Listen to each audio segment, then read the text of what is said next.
Ma'am ನಿಮ್ಮ childhood memorable video ಮಾಡಿ SLC marks.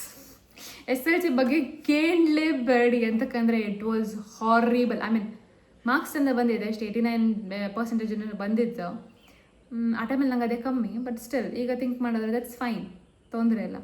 ಎಂತಕ್ಕೆ ಹಾರಿಬಲ್ ಅಂತ ಹೇಳಿದೆ ಅಂತಂದರೆ, ನನಗೆ SSLC ಮುಗ್ದು ಈಗ ಸುಮಾರು ವರ್ಷ ಆಯ್ತೇನೋ, ಒಂದು 4-5 ವರ್ಷದವರೆಗೂ ನಂಗೆ ಅದು ಕನ್ಸಲ್ಲಿ ಬರ್ತಿದ್ದಿತ್ತು, ನೈಟ್ ಮೇರ್ ಥರ ಬರ್ತಿದ್ದಿತ್ತು ನನಗೆ.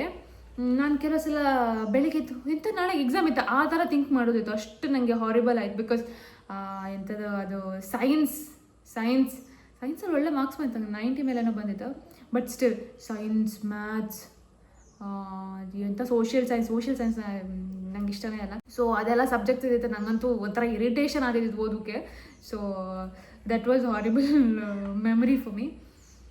ಚೈಲ್ಡ್ಹುಡ್ ಅಂತಂದರೆ ಇದು SLC ಬಿಟ್ಟು ಬೇರೆ ಚೈಲ್ಡ್ಹುಡ್ ಮೆಮೊರೇಬಲ್ ಥಿಂಗ್ ಹೇಳೋದಾದರೆ, ಇದ್ರ ಬಗ್ಗೆ ನಾನು ಒಂದು ವಿಡಿಯೋ ಮಾಡಿದೆ ಅನ್ಸುತ್ತೆ ಆಲ್ರೆಡಿ, ಇನ್ಸ್ಟಾಗ್ರಾಮಲ್ಲಿ ಇರ್ತದೆ. ಅದೇಂತಂದರೆ, ನಾವು ಈ ಸಮ್ಮರ್ ಸೀಸನ್ ಅಲ್ಲ, ಮ್ಯಾಂಗೋ ಸೀಸನ್, ಮಾವಿನ ಹಣ್ಣು ಸೀಸನ್ ಆಗಿತ್ತಲ್ಲ, ಆ ಟೈಮಲ್ಲಿ ನಮ್ಮೂರಲ್ಲಿ ಒಂದು ಎರಡು ಕಡೆ ಒಂದು ದೊಡ್ಡ ಮರ ಇರುತ್ತಿತ್ತು, ಮಾವಿನ ಹಣ್ಣು ಮರ. ನಾವು ಅದನ್ನು ಬೆಳಿಗ್ಗೆ ಎದ್ದಂದು ಎಷ್ಟು ಒಂದು 5:15 ಟೈಮಿಗೆ, ಜಾಸ್ತಿ ಯಾರು ಬರ್ತಿಲ್ಲಲ್ಲ, ಇಲ್ಲಾಂದರೆ ಮಾಮೂಲಿ ಎಲ್ಲ ಕಾಯ್ತಿರ್ತಾರೆ ಮಾವಿನ ಹಣ್ಣು ತಗೊಂಬಕ್ಕೆ. ಅದಕ್ಕೆ ಒಂದು 5:15 ಟೈಮ್ ಹಾಗೆ ನಾನು ನನ್ನ ಅಕ್ಕಂದ್ರೆ ಇಬ್ಬರಿದ್ರು. ಸೊ ಅವರು ಎದ್ಕೊಂಡು ಪಪ್ಪಂಗೆ ಗೊತ್ತಾಯ್ತಿದ್ದಂಗೆ ಸೌಂಡ್ ಸಹ ಮಾಡೋದಿಲ್ಲ ನಾವು, ಬಿಕಾಸ್ ಪಪ್ಪಂಗೆ ಗೊತ್ತಾರ ಬೈದ್ರು. ಸೊ ಅಮ್ಮನ ಮಾತ್ರ ಹೇಳ್ಸಿ ಎಲ್ಲ ಒಂದೊಂದು ಕೊಡೆ ಹಿಡ್ಕೊಂಡು ಹೋಗ್ಬೋದು, ಕೊಡೆ ಅಂತಕ್ಕಂತ ಹೇಳಿದೆ. ಅಲ್ಲಿ ಹೋದಿದ್ದ. ಸೊ ಅಲ್ಲಿ ಜೋರು ಗಾಳಿ ಬಪ್ಪದು, ಆ ಟೈಮಲ್ಲಿ ಜೋರು ಗಾಳಿ ಬಂದಾಗ ಮಾವಿನ ಹಣ್ಣೆಲ್ಲ ಬಿದ್ದು ಕೂಡಲೇ ಎಲ್ಲ ಹೆಕ್ಕಮ್. ಆ್ಯಂಡ್ ಆ 5:15 ಟೈಮಲ್ಲಿ, 5:30-6 ಗಂಟೆ ಟೈಮಲ್ಲೂ ನಾನು ಮಾತ್ರ, ಅದು ನನ್ನ ಅಕ್ಕಂದ್ರೆ ಮಾತ್ರ ಅಲ್ಲ, ಊರಿಂದ ಕೆಲವು ಮಕ್ಕಳೆಲ್ಲ ಬರ್ತಿದ್ರು ಆ ಟೈಮಲ್ಲಿ. ಸೊ ಗುಡುಗುಡಿ ಮಾವಿನ ಹಣ್ಣು ಬಿದ್ದರೂ ಕೂಡಲೇ ಈ ಕೊಡೆ ತಂದಿತ್ತಲ್ಲ, ಆ ಕೊಡೆನ ಉಲ್ಟ ಮಾಡಿ, ಅದನ್ನ ಕವರೆಲ್ಲ ಸಿಕ್ಕೋದಿಲ್ಲಲ್ಲ, ಸೊ ಕೊಡೆನ ಉಲ್ಟ ಮಾಡಿ ಅದ್ರೊಳಗೆ ಫುಲ್ ತುಂಬಿಸ್ಕೊಂಡು ಮನೆಗೆ ಹೋಗ್ಬೋದು, ಇನ್ ಕೇಸ್ ಪಪ್ಪ ಕಂಡ್ರು ಅಂತ ಹೇಳೋದಿಲ್ಲ ಅನ್ಕೊಂಡು.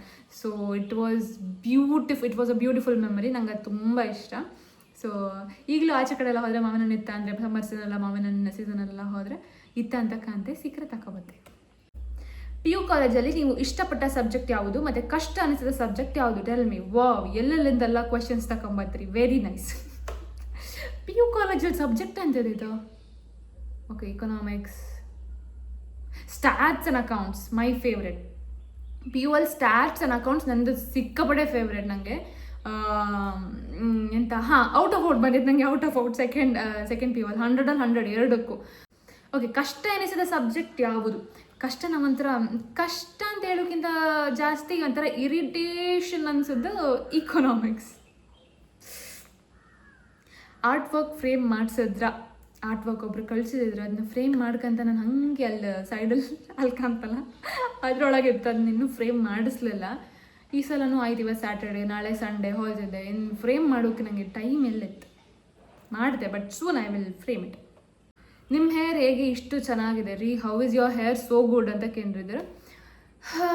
ಐ ಗೆಸ್ ನಂಗೆ ಗೊತ್ತಿಲ್ಲ, ನನ್ನ ಹೇರ್ ಬಗ್ಗೆ ಕಾಂಪ್ಲಿಮೆಂಟ್ ಮಾಡ್ತಿದ್ರೆ ಅಂತಂದರೆ that's a good news for me. Because ಮುಂಚೆ ಅಯ್ಯೋ ನನ್ನ ಎಂಥ ಹೇರ್ ಅಂತ ಅನ್ಕೊಂತಿದ್ದೆ. ಆಮೇಲೆ ಸ್ವಲ್ಪ ಈಗ ಮೇಂಟೈನ್ ಮಾಡಿದೆ, ಶಾಂಪೂ ಹಾಕ್ತೆ, ಕಂಡೀಷ್ನರ್ ಹಾಕ್ತೆ, ಆಮೇಲೆ ಫಿಕ್ಸ್ ಮೈ ಕರ್ಲ್ಸ್ ಕರ್ಲ್ ಕ್ವೆಂಚಿಂಗ್ ಹೇರ್ ಬಟರ್ ಇದನ್ನು ಹಾಕ್ತೆ. ಇದು ಆ್ಯಕ್ಚುಲಿ ತುಂಬ ಇಟ್ ವರ್ಕ್ಸ್ ಆ್ಯಸ್ ವಂಡರ್, ತುಂಬ ಒಳ್ಳೆ, ನಂಗೆ ತುಂಬ ಇಷ್ಟ ಆಯಿತು. ಇದು ಕರ್ಲ್ ಕ್ರೀಮ್ ಹಾಕೋದಿಲ್ಲ, ಬರೀ ಹೇರ್ ಬಟರ್ ಹಾಕ್ತೆ, ಸುಮ್ಮನೆ ಮಾಯ್ಶ್ಚರೈಸ್ ಮಾಡೋಕ್ಕೆ. ಇಲ್ಲಾಂದರೆ ಫ್ರಿಜ್ ಇರುತ್ತಲ್ಲ, ಫ್ರಿಜ್ಜಿಗೆ ಎದ್ಕೊಂಡಿರುತ್ತೆ. So I just use that moisturiser kind of, ಅದಕ್ಕೆ ಮೇ ಬಿ.